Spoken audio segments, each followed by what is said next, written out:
Information Program?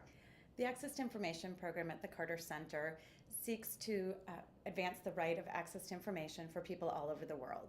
Access to information is a fundamental right, but it's also really important for people to exercise other rights, whether it's to get information from the government that will help them get better education, health care, economic opportunities. It's really relevant as well for good governance, for accountability, and also transparency.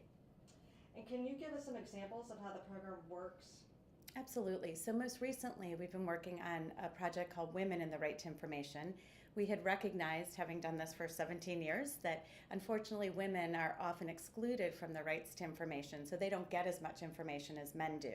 So we're working in a number of countries to try and change that, and we're having some successes. And so, for example, in Liberia, we worked with women to seek information about educational opportunities for their children and scholarships that were available. So there's now more kids in school in those regions that we worked. And in Guatemala, for example, a women's group had heard that the government was meant to be giving out chickens for improving economic opportunities, but they hadn't received their chickens. So they made some information requests, and now that community has 160 chickens. They're able to use the eggs not only to feed their children in a place where there's chronic food insecurity, but also to sell the eggs to increase their economic growth and empowerment.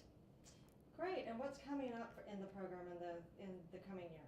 Well, the Carter Center wants to continue the work we're doing to deepen it in the countries that we're already working, but also to expand, especially some of the work on women and access to information and marginalized people into new countries. Thanks, Laura.